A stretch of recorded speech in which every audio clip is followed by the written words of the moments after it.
All right, so it's time to get into some book news. Lindsay, do you want to get us started? I don't know. I am and I'm not because I'm sad to report on this first story. Audible announces new AI book narrators. They said on their website, "We are bringing new audiobooks to life through our own fully integrated end-to-end AI production technology." They'll be launching this technology in multiple languages and genders. There are two options for publishers wishing to make use of it. There's Audible managed production or self-service, whereby publishers produce their own audiobooks with the help of Audible's AI technology, which is available, like I said, with various languages forthcoming. This was reported by The Guardian. I don't know. There's two ways of thinking about this. Like, it does Tell me. suck because, yes, like, I feel like the human aspect of it is going to bring a lot more emotion into things. And I feel like it's a way of taking advantage of authors. And it's just kind of going into this whole push of like AI writing a lot of new stories, which sucks. On the other side of it, and I don't know anything or very much about the publishing industry, but I'm wondering for self-published authors if this is going to be a game changer for them if they don't have the money to pay for a narrator. Would this make it more accessible and easier for them and make it that it reaches more audiences? So I don't know, but I feel like most of the time is going to lean towards the more negative thing because they're going to start taking advantage of it. But it could potentially, trying to find the bright side of it, it could potentially help some of our indie authors, maybe in the long run. I don't know. I wish it was a company that wasn't so integrated across multiple markets. Exactly. If this were a standalone technology and software that someone could purchase and opt into, then I would think it was amazing. Because I do think, like, yeah, it's access. That's great. But the thing that makes me nervous is that it's integrated into a platform with non-AI narration. And so it makes me wonder, like, how does that feed into their algorithm? What happens to the intellectual property associated with the technology, which, like, this company is not super well known for being very respectful of. And, like, I'm with you. I think ultimately, like, it can't replace audiobook narrators because they're just, you need an actor. Like, you and I both know a narrator makes all the difference. If you have a weird tenor to your voice when you're trying to switch characters, or like if you put the wrong emphasis on the words, it's annoying. So Yeah. I think ultimately, like, it's not a replacement. There are benefits, but yeah, I don't know. I don't trust the platform, if I'm honest. I think that's what it is. I think that's kind of what gives me more of the ick. Is where it's coming from. Like, the people Yeah, that already 1,000. have this. That's 1,000. what gives me the, like, oh, I don't know if I like this. Because, they're just announcing this. Who knows in a closed door meeting room what's happening that they're planning for like 5-10 Where's it years from going? now. So that's the main issue. So yeah, you're absolutely right about that. Okay, on additional news, because I'm just really excited for this, so I'm going to keep bringing it up. There's more Odyssey casting news for Christopher Nolan's upcoming adaptation of Homer's epic. We now know that Elliot Page and Himesh Patel will join Zendaya, Tom Holland, Matt Damon, Anne Hathaway, Charlize Theron, Lupita Nyong'o. Like, literally, I said Lupita Nyong'o, but it's Lupita Nyong'o. That's where my brain is at this morning. I can't get over this cast, though. It's ridiculous. It is the who's who of Hollywood is in here. It is insane. They have every single A-plus A-list actor. A-plus. We're like really crushing it today. Yeah. But I know what you meant. But yeah, A-list actor or actresses it's in this movie. It's crazy. I'm really excited for it too. And me too. I don't want to reread the Iliad or Homer at all, but no. But I do want to like go watch the movie, so we'll probably talk about it. I'm gonna try to rely on my 8th grade or whatever whenever I read this knowledge of the book. I think that we need to, when this comes out, read some retellings. Let's read The Silence of the Girls, which is a retelling from the perspective of Briseis. Let's do Clytemnestra. Or Clytemnestra. I don't know how to say that. Clytemnestra. If you don't know how to say it, girl. Let's talk about the Song of Achilles. Let's talk about Circe. I think there are so many interesting things. I think that Christopher Nolan, I trust him implicitly. I love his movies. I'm super interested to see if he'll take in some of those retellings and put them into the story.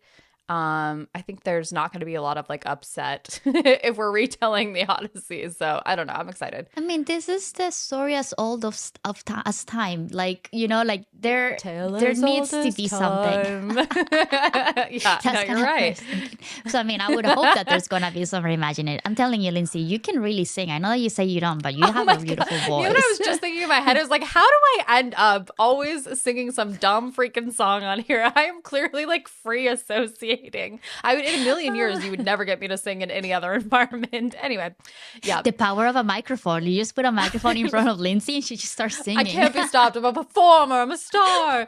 No, no, I don't know what it is. I'm just too comfortable with you is the problem. Anyway, Oh my gosh. Anyways, we will be watching this. It'll probably come out yes. when 2027.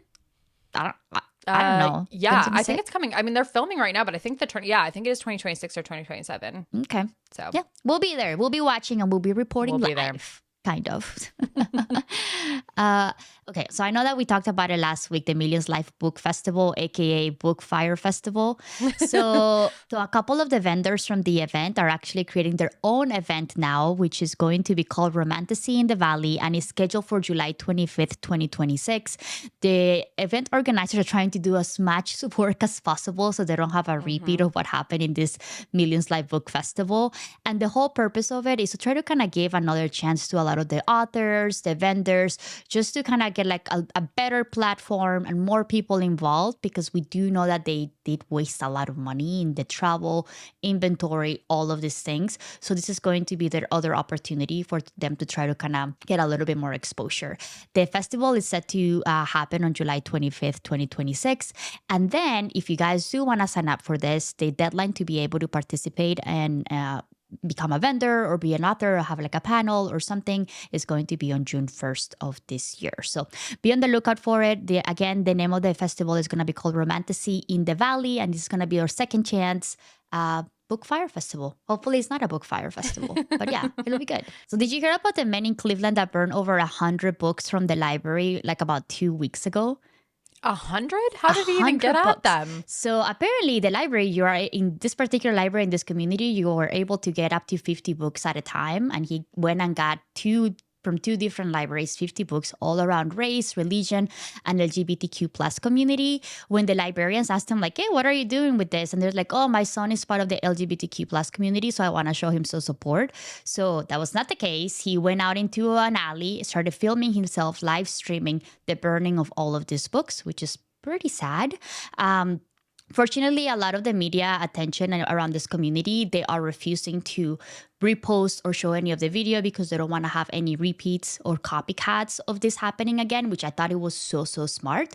But the cool thing about this is that the community is coming together, and there's this organization called the Interfaith Group Against Hate, and they're actually donating 10 books for each one that was burned, which is going to give the community over 1,000 books for all of their local community libraries, which I thought that was so nice. And it's all of the community coming together. And I just love the belief from them that they're trying not to give this guy as much attention as possible. Like, I'm glad that you didn't even hear about this because I just kind of found this by accident as well. So I'm kind of glad that they're kind of coming together and trying to like suppress that, like those news stories, like of the guy burning them, just so they don't initiate like a chain of people trying to do similar things, which is pretty sad. So way to go, Interfaith Group Against Hate. And I also love the level of petty that it's so heartwarming and also so petty to be like, we're going to donate 10 books for everyone that you screwed up. Like, I just find that to be so like such a satisfying level of like altruistic revenge. it's the best type. And it's like a quiet one that is like, well, here's 10 more.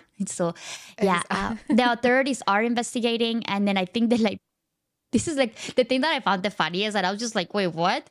The libraries were like, well, when the books are due, he will be getting some late fees and he will be getting a bill for all of the books not returned. And I was just like, wait, I thought we could like press charges or something. They're like, no, they're just gonna get the late fees and all of the bills associated with the non-returns of the books.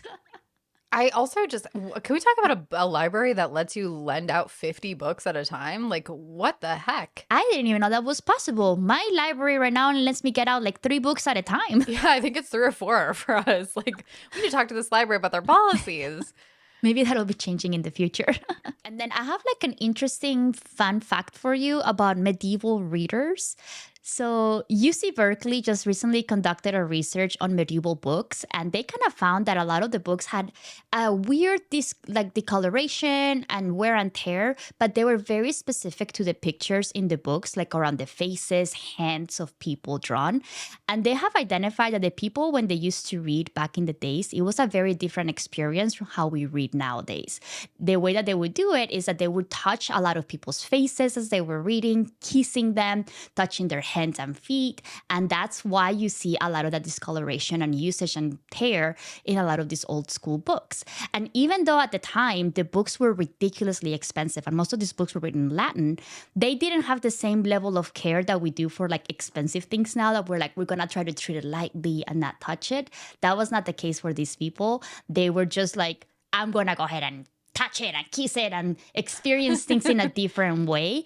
And a lot of that has to do because they couldn't do this in like a real life experience, right? So this was their way to kind of interact in different ways that it was not allowed socially at the time, which I thought that was kind of an interesting fact. Is it the hands and the feet and the face because they were mostly religious texts? That seems like... No, they didn't say that. I think they said that they had all kinds of like different romance, like old school like romance stuff. They had like religion things. It was like all over the place. It wasn't just things.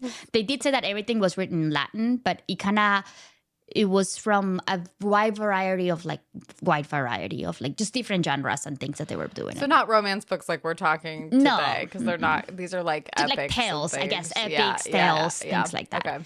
Yeah, otherwise, it's like, be careful with those books. You don't know what you're getting into. Yeah, don't touch it too hardy. Don't touch it.